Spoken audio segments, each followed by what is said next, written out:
আসসালামু আলাইকুম প্রিয় দর্শক, আমন্ত্রণ জানাচ্ছি মানারাত ইন্টারন্যাশনাল ইউনিভার্সিটির journalism and media studies department কর্তৃক পরিচালিত এমআইইউ ক্যাম্পাস টিভির জুলাই স্মৃতিচারণমূলক আয়োজন ৩৬ জুলাই রিকল অনুষ্ঠানে। এই অনুষ্ঠানে আমরা কথা বলবো জুলাইয়ের বিপ্লবের সেই দিনগুলির অভিজ্ঞতা, জুলাইয়ের যে প্রত্যাশা এবং প্রাপ্তির যে মেলবন্ধন, এবং এই জুলাইকে অর্থবহ করবার জন্য আমাদের কি করণীয় আছে, এই বিষয়গুলি নিয়ে আমরা আজকে কথা বলবো। আর এই কথা বলবার জন্য এমআইইউ ক্যাম্পাস টিভিতে আমন্ত্রণ জানিয়েছি ইনকিলাব মঞ্চের সদস্য সচিব আবদুল্লাহ আল জাবের। আপনাকে স্বাগত জানাচ্ছি। আপনাকে অসংখ্য ধন্যবাদ এত সুন্দর একটি প্রোগ্রামে আমাকে আমন্ত্রণ করবার জন্য। আসলে এই যে জুলাই বিপ্লবটা সংঘটিত হলো 2024 সালে, তো এখানে আপামর জনসাধারণ সকল শ্রেণী পেশার মানুষের অবদান আছে। সেই সময়ের আবদুল্লাহ আল জাবেরের যে অ্যাক্টিভিটিগুলো বা এমন কোনো স্মৃতি আছে কিনা যেটা এখনও তাড়িয়ে বেড়ায় আপনাকে?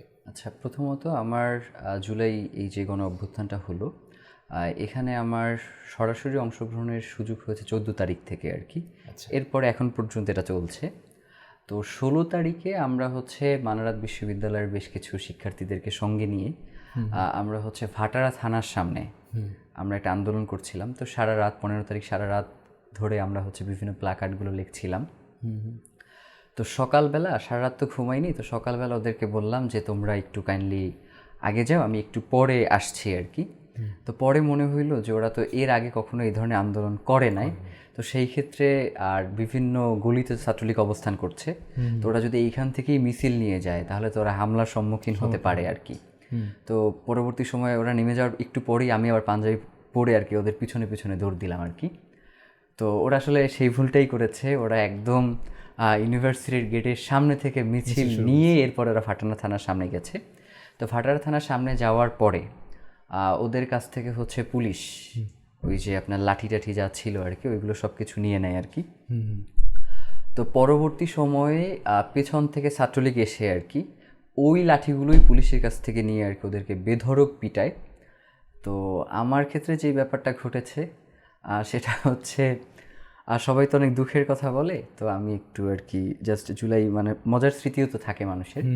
তা আমি আর কি দাঁড়িয়েছিলাম ওদেরকে যখন আর কি এই দৌড়ে, মানে ওরা তো স্বাভাবিকভাবেই যখন ছাত্রলীগ এসে পেছন থেকে আর কি অতর্কিত আক্রমণ করে তখন আসলে একটু নির্দিষ্ট দিকে দূরত্বে না গিয়ে আসলে প্রতিরোধ করবার কোনো সুযোগ থাকে না। তো ওরা তো সবাই একসাথে দৌড় দিল। তো আমি সাদা একটা পাঞ্জাবি এবং পাজামা পরা ছিলাম, তা আমি দাঁড়িয়েছিলাম থানার সামনেই। তো ওরা আমাকে কিছু বলছে না আর কি। তো ওরা হয়তো ভাবছিল যে আমি হয়তো ছাত্রলীগের কেউ হতে পারি আর কি। তো পরবর্তী সময়ে আমারই এক ছোটো ভাই ইমিডিয়েট জুনিয়র সিয়াম, তো ও ফুটওভার ব্রিজের উপরে উঠে আর কি আমাকে ডাকছে যে জায়ের ভাই এদিকে দিক দৌড় দেন। তখন আর কি আপনার ওই যে ছাত্রলীগের যারা ছিল ওরা আর কি আইডেন্টিফাই করে যে এ তো এই লোক না। তো তখন আর কি ওরা আমাকে এক ধরনের ধাওয়া দেয় আর কি। তো আল্লাহ রহিম রহমত ওরা পিছনে ইট অনেক কিছুই মারছে, কিন্তু কোনো কিছুই ওই সময় আমার গায়ে লাগে নাই। আর 18 তারিখের স্মৃতির ব্যাপারটা যেটা সেটা আমরা ওই যেই জায়গাটাতে আপনার হেলিকপ্টারটা ল্যান্ড করেছিল যে বিল্ডিংয়ের উপরে ক্যানাডিয়ান ইউনিভার্সিটির ওইখানে, তো আমরা ঠিক ওইটার সামনেই পুলিশ ইউনিভার্সিটির ভিতরে, আমরা বাহির থেকে ইট পাটকেল মারতেছি আর কি, এরকমের একটা পরিস্থিতি। তো ওই সময় যেটা হয়েছে পুলিশ আপনার ছররা গুলি যেটাকে বলে আর কি ওইটা নিক্ষেপ করেছে। তো আমার এক পাশে ছিল তানভীর নামে মানারাতের একজন, আর আরেক পাশে ছিল অমিয় নামে একটা ছেলে, ও পড়ছে ব্রাকে। তো অমিয়র গায়ে সম্ভবত 100-র অধিক বুলেট একসাথে লাগে, এবং আমার এই পাশে তানভীরের গায়েও প্রায় 19টা না যেন 27টার মতো বুলেট লাগে। তো আমার গায়ে একটা বুলেটও লাগে নাই, এবং এইটা আসলে একটা অসম্ভব ব্যাপার। যেমন আমি যখন অমিও পড়ে যাই আর কি ওইটা লাগার পরে আমি অমিওকে কোলে তুলে নেই, আমি তখন দেখি নাই যে আমার পাশে তানভীরও আর কি আহত আর কি। তো অমি প্রচণ্ড শুকনা আর কি, তা আমি আমার একটা ছবিও আছে আর কি এমন। তা আমি অমিওকে কোলে নিয়ে এরপরে হসপিটালের দিকে যাচ্ছে। এই মুহূর্তে তানভীর একই সাথে আমার ইউনিভার্সিটির জুনিয়র, পাশাপাশি আমার রুমমেট। দেখলাম যে ওরও সারা মুখে রক্ত আর কি একদমই অবস্থা। তো এখন তা আমি চাইলেই ব্র্যাক ইউনিভার্সিটি ওকে রেখে তানভীরকে নিয়ে যেতে পারি না। তো আমাদের ওইখানে আরও অনেক ভাই ছিল মানারাতের, তো ওদেরকে বললাম যে তোমরা তানভীরকে নিয়ে একটু হসপিটালে যাও, আমি অমিওকে নিয়ে হসপিটালের দিকে দৌড় দিলাম। তো এম যেটা হসপিটালে নিয়ে অমিওকে ঢুকছি, এর মধ্যে ছাত্রলীগ হসপিটালের ভিতরে আক্রমণ করছে। তো আমি ওকে কোনোভাবে ওই হসপিটাল থেকে বের করে নিয়ে দৌড় দিলাম হচ্ছে ইবনে সিনায়।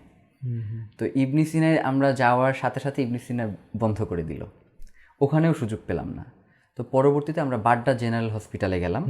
তো ওইখানে যাওয়ার পরে যেই জিনিসটা বলবার জন্য আসলে পেছনের হিস্ট্রিটা বলা, তো ওরা আর কি আমাদেরকে ভিতরে ঢুকাইয়া গেটটা বন্ধ করে দিল এবং আমাদেরকে বলল যে ভাই, আল্লাহ যদি আমাদেরকে বাঁচায় তাহলে আপনাদেরকেও বাঁচাবে, মানে আমাদেরকে ওরা হত্যা না করে আপনাদের পর্যন্ত পৌঁছাইতে পারবে না।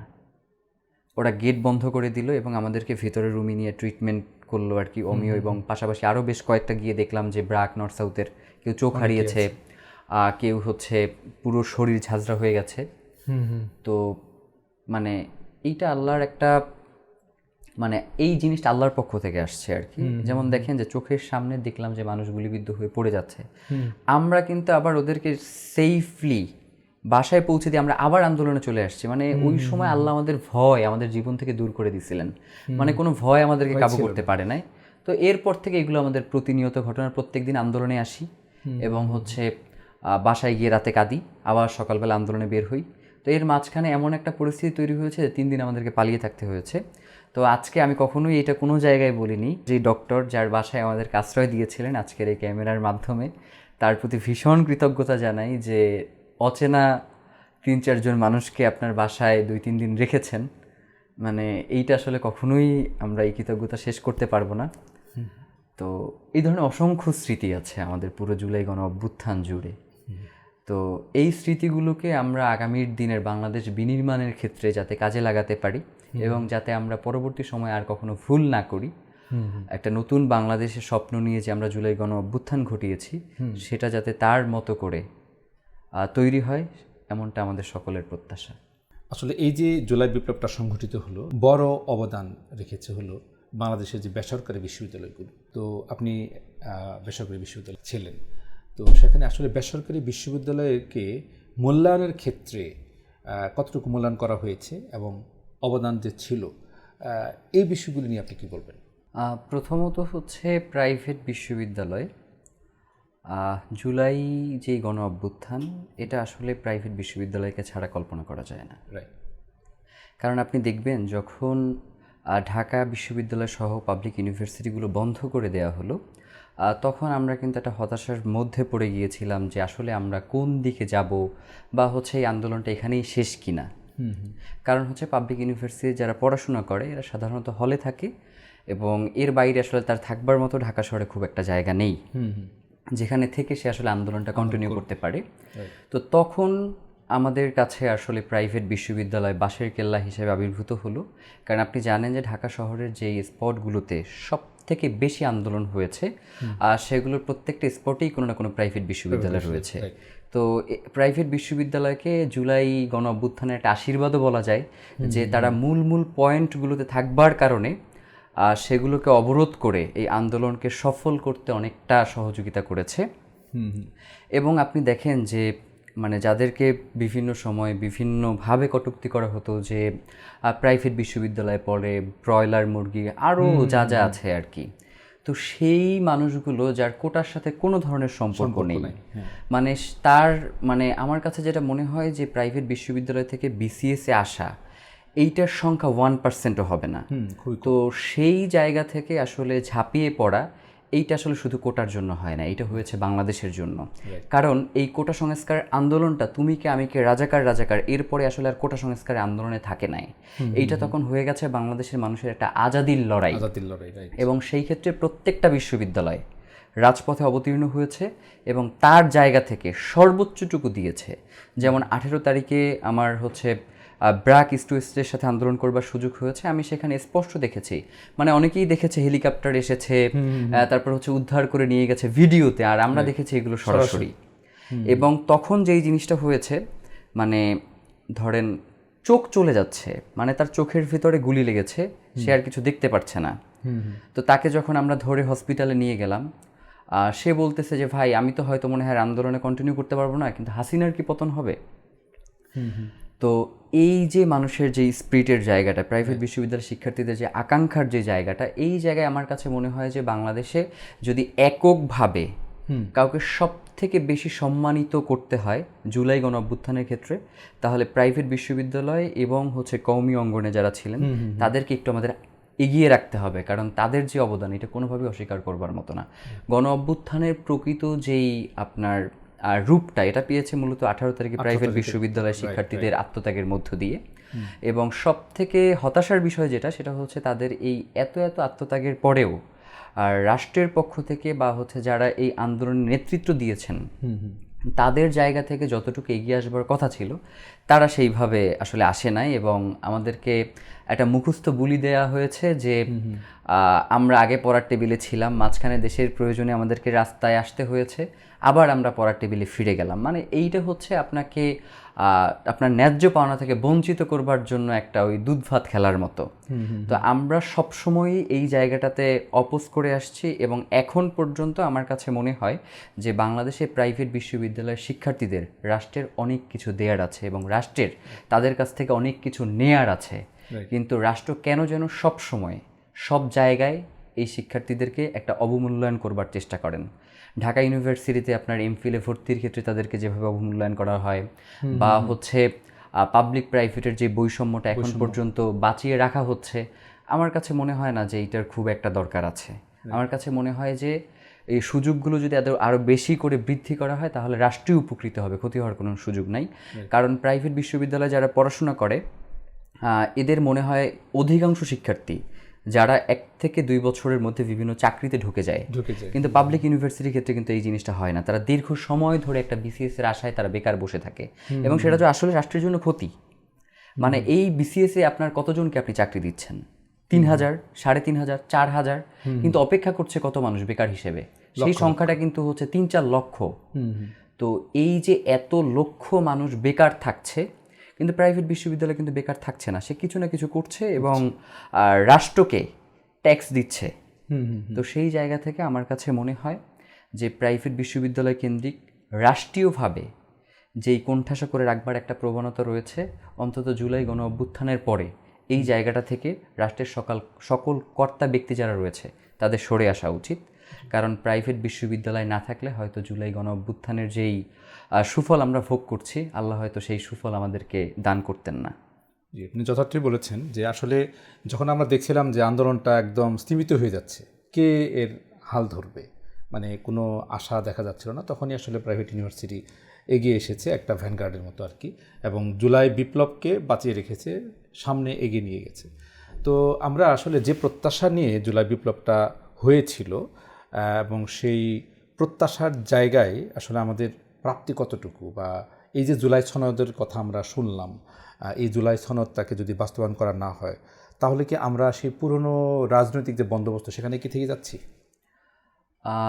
এটার ক্ষেত্রে আমি একটা জিনিস বলতে চাই যে আমরা যখন জুলাই গণ অভ্যুত্থানে অংশগ্রহণ করেছি, জুলাইয়ের পুরো মাস জুড়ে আমাদের হয়তো কারো মাথার ভিতরেই এইটা ছিল না যে পরবর্তী সময় আমরা রাষ্ট্রকে কীভাবে সংস্কার করব। আমাদের ভিতরে একটা জিনিসই ছিল, সেটা হচ্ছে হাসিনাকে দেশ থেকে বিতাড়িত করতে হবে। তো আমরা যদি সেই জায়গা থেকে দেখি তাহলে আসলে আমার কাছে মনে হয় যে আমাদের জুলাই গণ অভ্যুত্থান সফল হয়েছে। কিন্তু যদি আর কি আমরা রাষ্ট্র গঠনের কথা চিন্তা করি তাহলে মনে হয় যে এই জুলাই গণ অভ্যুত্থানটাকে আমরা বিপ্লব পর্যন্ত টেনে নিয়ে যাওয়া না পর্যন্ত আমাদের আসলে লড়াইটা করতে হবে। কারণ আপনারা যেমন গত 1 সপ্তাহ আগের আপনাকে 2টা ঘটনা বলি, সেটা হচ্ছে যিনি জুলাই গণ অভ্যুত্থানের যে জাদুঘরটা রয়েছে, জুলাই স্মৃতি জাদুঘর, ওখানের যিনি প্রধান রয়েছেন তিনি একটা সাক্ষাৎকারে বলছেন যে এই বর্তমান যিনি সরকার রয়েছেন তিনি আসবার পরে জুলাই স্মৃতি জাদুঘরের সকল খরচ এটা বন্ধ করে দিয়েছেন সরকারের জায়গা থেকে, এবং উনি নিজের পকেট থেকে 1 মাসের খরচ দিয়েছেন ওখানের যারা কর্মকর্তা কর্মচারী রয়েছেন তাদের। নাম্বার 1। নাম্বার 2 হচ্ছে জুলাই গণ অভ্যুত্থানের পরে বাংলাদেশ ব্যাংক থেকে যারা শহীদ হয়েছেন তাদের পরিবারকে 2 লক্ষ করে টাকা সিএসআর ফান্ড থেকে দেওয়া হচ্ছিল, যেটা এই সরকার আসবার পরে বন্ধ করে দেওয়া হয়েছে এবং এখন আবার নতুন করে চালু হয়েছে। এবং সেক্ষেত্রে তারা এই টাকাটা বিএনপি বিভিন্ন অঙ্গ সংগঠনের যারা হচ্ছে জুলাই গণ অভ্যুত্থানে মারা গিয়েছেন শুধুমাত্র তাদেরকে দেওয়া হচ্ছে দলীয় বিবেচনায়। তো আসলে জুলাইয়ের স্পিরিট তো কখনো দলীয় বিবেচনায় ছিল না। তো সেই জায়গা থেকে আমার কাছে মনে হয় যে সরকার বেশ কিছু ভুল পদক্ষেপ নিচ্ছে, এমনকি যেই প্রত্যাশা রেখে মানুষের সামনে তিনি ক্ষমতায় এসেছেন যে ক্ষমতায় যাওয়ার পরে তারা গণভোটের রায় বাস্তবায়ন করবেন, জুলাই সনদ বাস্তবায়ন করবেন, কিন্তু পরবর্তীতে ক্ষমতায় আসবার পরে তারা সংবিধানের দোহাই দিয়ে জনগণের যে ন্যায্য অধিকার, তার যে ভোটের অধিকার, সেইখান থেকে তাকে বিরত রাখবার একটা চেষ্টা করছেন। কিন্তু আমার কাছে যেটা মনে হয় সেটা হচ্ছে বাংলাদেশের প্রেক্ষাপটে সরকার যদি জুলাইকে মেনে নিয়ে সামনের দিকে এগোয় তাহলে সেটা সরকারের জন্যই অনেক অংশে সুফল বয়ে নিয়ে আসবে। কিন্তু কোনো কারণে সরকার যদি মনে করে যে জুলাইকে সাইড করে দিয়ে সেই যে পুরনো বন্দোবস্তের যে রাজনীতি রয়েছে সেখানে ফিরে যাবেন, তাহলে আমার কাছে মনে হয় যে সরকারের যে 17 বছর না পাওয়া কিংবা হচ্ছে তার অসংখ্য নেতাকর্মীর গুম খুন হত্যা হওয়া, এই বিষয়গুলো আসলে সরকারের জন্যই আবার ফিরে আসবে। কারণ ক্ষমতা চিরস্থায়ী নয়, 5 বছর যেতে কিন্তু খুব একটা সময় লাগে না, এটা তার মনে রাখা দরকার। জুলাই সনদ যদি বাস্তবায়ন না হয়, আবারও ওই পুরনো একটা যে বন্দোবস্ত ছিল সেটা অলমোস্ট থেকে যাবে, তো রাজনৈতিক কোনো পরিবর্তন সেখানে আসবে না। বাংলাদেশ বিনির্মাণের জন্য একটা জুলাই পরবর্তী যে বাংলাদেশ, একটা নতুন বাংলাদেশ, জুলাই প্রজন্মের যে প্রত্যাশাটা ছিল, সেই প্রত্যাশার জায়গাতে এসে কাজ করেছেন শহীদ শরীফ ওসমান হাদী।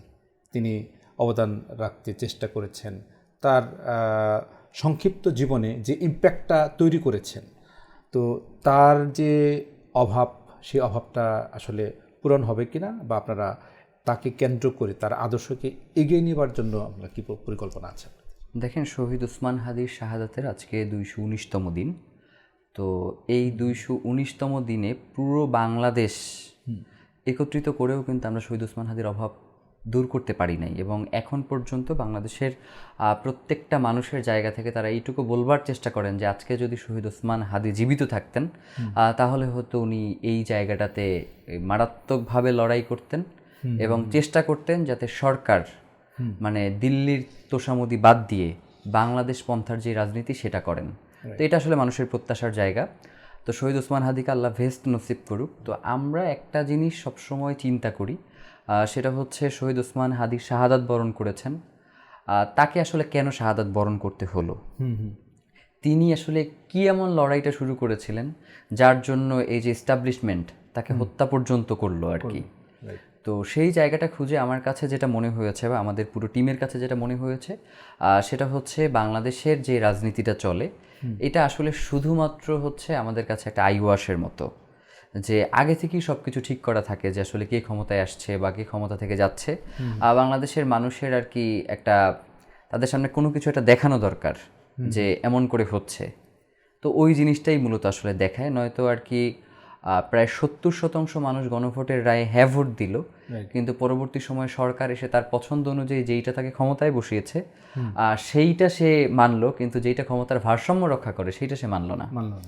তো এই জায়গাটাতে আসলে আমরা শহীদ ওসমান হাদীর অভাব বোধ করি, কারণ তিনি যেইভাবে পুরো বাংলাদেশের মানুষকে এই ব্যাপারগুলো খুব সহজভাবে বুঝিয়ে বলতেন, এবং রাজপথে তার যেই চলমান একটা লড়াই ছিল, বিভিন্ন রাজনৈতিক দল এবং মত যারা রয়েছে তারা হয়তো শহীদ ওসমান হাদীকে এই জায়গাটাতে আশঙ্কার করেছিলেন। তো এই জন্যই মূলত তাকে সরিয়ে দেওয়া হয়েছে। আমার কাছে কোনোভাবেই মনে হয় না যে শুধুমাত্র আওয়ামী লীগ শহীদ ওসমান হাদীকেই বাংলাদেশ থেকে তাকে মেরে ফেলবার চেষ্টা করেছে, কারণ যদি আওয়ামী লীগ ওসমান হাদীকে হত্যা করে আর কি, তাহলে আসলে ওসমান হাদীর হত্যার বিচার করতে এই সরকারের বাধা কোথায়? আমরা যখন এই সরকারকে বিভিন্নভাবে অনুরোধ করছি যে আপনি শহীদ ওসমান হাদীর হত্যার বিচার করেন, তখন আমাদেরকে বলা হচ্ছে আমরা হাদী ব্যবসায়ী। মানে বাংলাদেশের একজন মানুষ যাকে দিনে দুপুরে, যিনি ঢাকা 8-এর একজন প্রার্থী, তাকে দিনে দুপুরে প্রকাশ্যে গুলি করে হত্যা করা হলো, এবং সীমান্ত থেকে তার হত্যাকারীদেরকে পালাতে সরকার সহায়তা করলো। আর সেই জায়গায় যখন রাষ্ট্রের উচিত ছিল যে তার বিচারটা নিশ্চিত করা, উল্টো যারা বিচার চাচ্ছে তাদেরকে বিভিন্নভাবে কটূক্তি করা হচ্ছে। এমনকি বর্তমান সময় আমাদের জন্য খুব খারাপ লাগা কাজ করে যে একসময় আমরা যাদের সাথে একসঙ্গে ফ্যাসিবাদের বিরুদ্ধে লড়াই করেছি তাদের একটা পক্ষ এমনভাবে শহীদ ওসমান হাদীকে পোট্রে করবার চেষ্টা করেন বা কটূক্তি করেন যেটা আসলে আমাদের জন্য মেনে নিতে ভীষণ কষ্ট হয়। কিন্তু আমরা সরকারের কাছে আহ্বান জানাই যে শহীদ ওসমান হাদী আসলে কোনো দলের নয়, তিনি বাংলাদেশের সবার, বাংলাদেশের আজাদির প্রতীক। সুতরাং শহীদ ওসমান হাদির হত্যার বিচার নিশ্চিত না হলে বাংলাদেশে যে স্বাধীনতা সার্বভৌমত্ব সেটা আসলে অদূর ভবিষ্যতে অক্ষুণ্ণ থাকবে বলে আমার কাছে মনে হয় না। তো সেই জায়গা থেকে বাংলাদেশের সকল জনগণ শহীদ ওসমান হাদির অভাব বোধ করছে এবং তারা চাচ্ছে যে কেউ না কেউ তার এই জায়গাটা পূরণ করুক। কিন্তু আল্লাহ শহীদ ওসমান হাদিকে যেইভাবে করে কবুল করেছেন, এটা এখন পর্যন্ত বাংলাদেশে দ্বিতীয় শহীদ ওসমান হাদি আমরা কোথাও খুঁজে পাচ্ছি না। তবে আমাদের একটা প্রচেষ্টা রয়েছে, সেটা হচ্ছে আমরা সম্মিলিতভাবে শহীদ ওসমান হাদির কাজগুলোকে এগিয়ে নিয়ে যাওয়ার চেষ্টা করছি। শহীদ ওসমান হাদি যেই স্বপ্নগুলো দেখেছেন বা যে কাজগুলো করে যেতে চেয়েছেন, আমরা আমাদের জায়গা থেকে চেষ্টা করছি এবং আমরা মনে করি যে শহীদ ওসমান হাদি শুধুমাত্র ইনকিলাবের না। তো সেই জায়গা থেকে শহীদ ওসমান হাদিকে ধারণ করে বাংলাদেশের মানুষ যাতে এই লড়াইয়ের ময়দানে এগিয়ে আসে এবং শহীদ ওসমান হাদির যেই সিলসিলা সেটাকে সামনের দিকে এগিয়ে নিয়ে যাওয়া যায়, এটাই আমাদের প্রত্যাশা আর কি। শহীদ ওসমান হাদি তিনি আসলে বাংলাদেশকে খুবই গুরুত্বপূর্ণ একটা জায়গা বা গুরুত্বপূর্ণ একটা অংশকে, বিশেষ করে আমি বলবো যে বাংলাদেশে যে কালচারাল আগ্রাসন, এটাকে উনি খুব ভালোভাবে অনুধাবন করতে পেরেছিলেন এবং যে কারণে একটা কালচারাল সেন্টার তিনি তৈরি করেছিলেন। তো সেখানে থেকে তো আপনারা দায়িত্ব ছেড়ে দিয়েছেন। তো সেই কালচারাল সেন্টার এগিয়ে নেওয়া অথবা তারপর কালচারালি হাদির যে অবদান, এই অবদানকে আপনি কীভাবে মূল্যায়ন করবেন? প্রথমত শহীদ ওসমান হাদি কেন্দ্রিক যদি বলেন, শহীদ ওসমান হাদিকে কেন্দ্র করে আমাদের জায়গা থেকে যতটুকু কাজ করবার সুযোগ রয়েছে আমরা সেগুলো করবার চেষ্টা করছি। অলরেডি শহীদ ওসমান হাদিকে কেন্দ্র করে আমাদের 11টা বইয়ের পাণ্ডুলিপি রেডি আছে এবং বেশ কিছু ডকুমেন্টারিও আমরা করেছি। এই 5 তারিখেও আমাদের একটা ডকুমেন্টারি পাবলিক হবে আর কি, শহীদ ওসমান হাদিকে কেন্দ্র করে। পাশাপাশি শহীদ ওসমান হাদির যে লড়াই, সেটাকে কেন্দ্র করে আমরা কাজ করছি। কিন্তু বাংলাদেশের মানুষ এখন পর্যন্ত হয়তো উপলব্ধি করতে পারতেছে না যে কালচারাল এই উইংটা, যারা আর কি কালচারাল হেজিমনি বাংলাদেশ এস্টাবলিশড করে আর কি, তারা কতটা শক্তিশালী। যেমন আমরা এখানে বসবার পূর্বে একটু আলাপ করছিলাম যে আমরা ইনকিলাব মঞ্চের পক্ষ থেকে 3টা শর্ট ফিল্ম করতেছি। তো সেই শর্ট ফিল্মে আমাদের যিনি ডিরেক্টর ছিলেন তাকে অলরেডি ফোন করে হুমকি দেওয়া হয়েছে যে তিনি যাতে এটা পরিচালনা না করেন। মানে এবং হচ্ছে বিভিন্ন বিশ্ববিদ্যালয়ের সাথে আমাদের একটা কোলাবোরেশন চলছিল যে আমাদের শর্ট ফিল্মগুলো তারা বিশ্ববিদ্যালয়ে প্রদর্শনীর ব্যবস্থা করবে। তো অলরেডি বাংলাদেশের প্রথম সারির 3টা বিশ্ববিদ্যালয় আমাদেরকে ফোন করে জানিয়েছে যে তাদের উপরে এই ধরনের একটা নিষেধাজ্ঞা এসেছে, রেস্ট্রিকশন এসেছে, তারা এগুলো প্রদর্শনী করতে পারবে না, যার কারণে তারা আমাদেরকে সরি বলেছে। তাহলে আপনি চিন্তা করেন যে কালচারালি আসলে এই ব্যাপারটা কতটা শক্তিশালী। যেমন আপনি ধরেন সে করবেন, আপনি এখানে কিভাবে জোর করবেন? ধরেন রাস্তার কোনো একটা আন্দোলন পুলিশ যদি বন্ধ করে দেয়, আমরা সেইটাকে জোর করে কি করতে পারবো? যে ওইখানে গিয়ে জোর করে করবার একটা চেষ্টা করতে পারি। কিন্তু ডিরেক্টর যদি ভয় পেয়ে সে যদি এই কাজটা করতে রাজি না হয়, তাহলে আপনি কিভাবে কাজ করে সামনের দিকে এগিয়ে নিয়ে যাবেন? কারণ এই ফিল্ডে গত 17 বছর ধরে বাংলাদেশপন্থী মানুষদেরকে এমনভাবে সাইড করা হয়েছে যে এইটা তৈরি করতেও একটা বেশ সময় লেগে যাবে। তো সেই ক্ষেত্রে আর কি এটা একটা ছোট্ট জায়গা বললাম যে এই জায়গাটাতেও তারা বাধাগ্রস্ত করবার চেষ্টা করছে। এবং আপনি দেখেন যে মানে জুলাই গণ অভ্যুত্থানের পরেও তারা 15ই আগস্ট এসে আর কি যে এই ধরনের মায়া কান্না জুড়ে দিচ্ছে, তখন কিন্তু তার কাছে ওই যে বলে না যে আমি রাজনীতির লোক না, আমি হচ্ছে সংস্কৃতি কর্মী, তখন কিন্তু সে সংস্কৃতি কর্মী আর থাকে না। সে কিন্তু তখন ঠিকই ওই ব্যাপারটা অ্যাকনলেজ করে। কিন্তু আপনি যখন তাকে বলবেন যে জুলাইয়ের মতো একটা গণ অভ্যুত্থান তুমি এইটা অন করতেছো না কেন, তখন সে বলবে যে ওটা তো রাজনৈতিক ব্যাপার, আমি তো সংস্কৃতি কর্মী। এই যে তাদের ভেতরে একজনের দ্বিচারিতা, এইটা আসলে দ্বিচারিতা না, এইটার মূল মনোভাব হচ্ছে তারা আসলে ফ্যাসিবাদের দোসর এবং এই ফ্যাসিবাদই তাদেরকে এতদিন পৃষ্ঠপোষকতা করে রেখেছে, যার কারণে সে এই জায়গাটা থেকে বের হতে পারছে না। তো এখন এটার বিরুদ্ধে লড়াইটা তো ভীষণ দীর্ঘ এবং এইটা আসলে একদিনে কোনোভাবেই সম্ভব না। যেমন যেই চঞ্চল চৌধুরী, যাকে আর কি বিভিন্নভাবে আর কি যে বেগম খালেদা জিয়ার বাড়ির সামনে গিয়ে দাঁড়ায়, তাকে আর কি বলে যে খুনি, তো সেই চঞ্চল চৌধুরীর জুলাই গণ অভ্যুত্থানের পরে তার বনলতা এক্সপ্রেস কিন্তু আমরা দেখেছি এবং তার প্রশংসা করছি। তো তার মানে হচ্ছে এই যে কালচারাল পাওয়ার, এইটাকে আপনি কিন্তু একদিনে নাই করে দিতে পারবেন না। এই যে দেশভাগের সিনেমা, আমরা তো ভারতের যেই বয়ান সেই বয়ানে দেখি দেশভাগের সিনেমা, কিন্তু এটা তো বাংলাদেশের মানুষের জন্য আজাদি, কিন্তু এই আজাদি নিয়ে তো আমাদের কোনো সিনেমা নাই, যার কারণেই আমি ওইটা দেখে আকৃষ্ট হই এবং ওইটারই আমার নিজের ভিতরে লালন পালন করবার একটা চেষ্টা করি। তো সেই জায়গা থেকে তো আমাদের অবশ্যই কাজ করতে হবে। ইনকিলাব কালচারাল সেন্টার আমরা ছেড়েছি, এর মানে এই না যে আমরা আসলে কালচারাল লড়াইটা বন্ধ করে দিয়েছি। আমাদের যত কষ্টই হোক, আমরা আমাদের এই যে শর্ট ফিল্ম বলেন বা সিনেমা বলেন, এগুলো করার ক্ষেত্রে আমরা সর্বোচ্চটুকু চেষ্টা করছি। এমনকি যেই দরজাগুলোতে এখন পর্যন্ত নক করা হয় নাই, আগামী 5 বছর যদি আল্লাহ আমাদেরকে হায়াত দেয়, আমরা এইসব জায়গায় বিপ্লব ঘটাবো ইনশাআল্লাহ। তো সেই ক্ষেত্রে আমরা এতটুকু বিশ্বাস করি যে অন্তত শহীদ ওসমান হাদির যারা সহযোদ্ধা ছিলেন তারা আসলে মাঠ ছেড়ে দেওয়ার মানুষ না।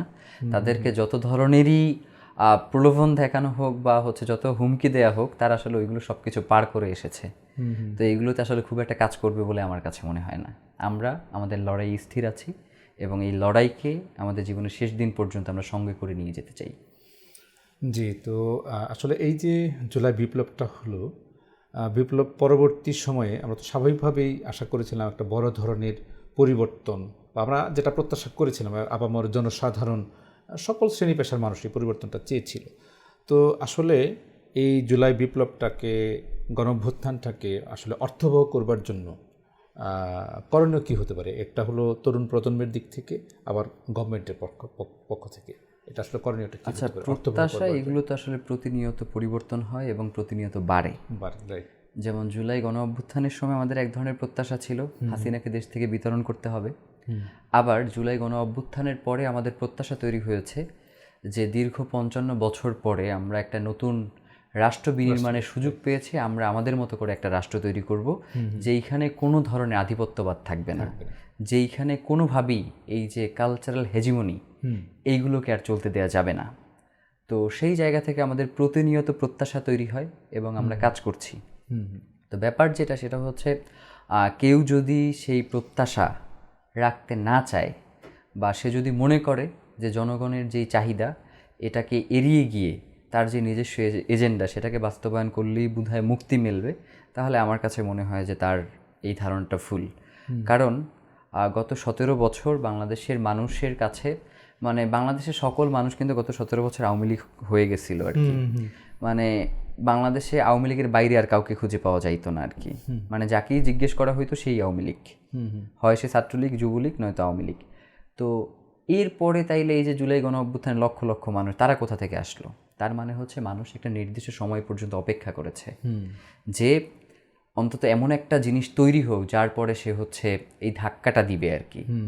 তো আমার কাছে মনে হয় যে বর্তমান সরকারে যিনি আছেন তার আসলে এই জিনিসগুলো নিয়ে ভাববার আছে। এখন মানুষ অন্তর্বর্তীকালীন সরকারের সময় যেই পরিমাণ আন্দোলন করছে, এখন করছে না এর মানে এই না যে আসলে তারা আন্দোলন করা ভুলে গেছে।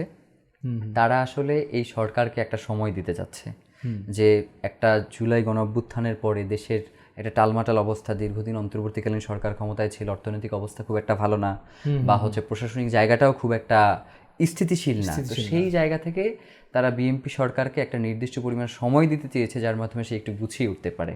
কিন্তু সে এই গুছিয়ে উঠতে গিয়ে সে জুলাই সনদকে অস্বীকার করে বসেছে। সে এই গুছিয়ে উঠতে গিয়ে সে জুলাই সনদ সেটা সে আসলে মানতে চাচ্ছে না। সে সংবিধান সংস্কারকে উড়িয়ে দিচ্ছে, সে সংবিধানের দোহাই দিয়ে চুপ্পুকে গ্রেফতার করছে না। তো তখন আসলে জুলাই যারা ঘটিয়েছে তারা কিন্তু নিজেদেরকে বিট্রে ফিল করতেছে যে রাষ্ট্র তাদেরকে ঠকিয়েছে। তো এইটা যখন তাদের কাছে কোনো একটা সুযোগ আসবে তারা কিন্তু সেই সুযোগটা কাজে লাগাবে। তো আমরা আসলে বিএনপির ক্ষেত্রে চাই না যে তারা 17 বছর ক্ষমতা থেকে দূরে ছিল, আবার একটা দীর্ঘ সময় তারা ক্ষমতা থেকে হারিয়ে যাক। আমরা চাই বাংলাদেশের রাজনীতির জন্য বিএনপি অত্যন্ত গুরুত্বপূর্ণ, কিন্তু বিএনপিকে সঠিক পথে আসতে হবে, নয়তো বাংলাদেশের জনগণের এত কোনো ঠেকা পড়ে নাই যে ক্ষমতায় বিএনপিকে টিকিয়ে রাখতে হবে। তো আমরা প্রত্যাশা করি যে জুলাই একটা ইনসাফের বাংলাদেশ বিনির্মাণের জন্য এসেছে, এবং সেই ইনসাফটা শুধুমাত্র বিএনপির লোকজনের জন্য না যে সে দোকানে গিয়ে নির্দিষ্ট পরিমাণ চাঁদা দাবি করবে। এইটা হয়েছে বাংলাদেশের সকল আপামর জনসাধারণের জন্য, যে একজন দোকানদার সে সিটি কর্পোরেশন বা যেসব জায়গায় তার ধর্ণা দেওয়া উচিত সেসব জায়গায় ধর্ণা দিয়ে নির্দিষ্ট পরিমাণ ফি দিয়ে, ট্যাক্স দিয়ে সে তার মতো করে ব্যবসা করবে, সেইখানে আর কেউ যেতে পারবে না। আবার আপনার যে রাজনীতিবিদ সে তার মতো করে রাজনীতি করবে, তাকে কেউ বাধা দিতে পারবে না তার রাজনীতির জায়গাতে। প্রত্যেকটা সেক্টরে ইনসাফের রাষ্ট্র বিনির্মাণের চেষ্টা করতে হবে, কিন্তু সেই জায়গায় যদি কোনোভাবে ঘাটতি দেখা যায় তাহলে আমার কাছে মনে হয় যে সেটা আসলে আমাদের বাংলাদেশের জন্যই ক্ষতি। কারণ বিএনপি বাংলাদেশের জন্য এমন একটা দল যে সে বিপদে পড়লে বাংলাদেশ বিপদে পড়ে, যেটা গত 17 বছরে আমরা দেখেছি। তো সেই জায়গা থেকে আমরা বিএনপির কাছে এতটুকু প্রত্যাশা করি যে বিএনপি বেগম খালেদা জিয়া এবং শহীদ প্রেসিডেন্ট জিয়াউর রহমানের যে রাজনীতি, সেই রাজনীতিতে ফিরবে এবং সকল আধিপত্যবাদকে দূর করে দিয়ে বাংলাদেশের মানুষের জন্য একটা রাষ্ট্র বিনির্মাণ করবে।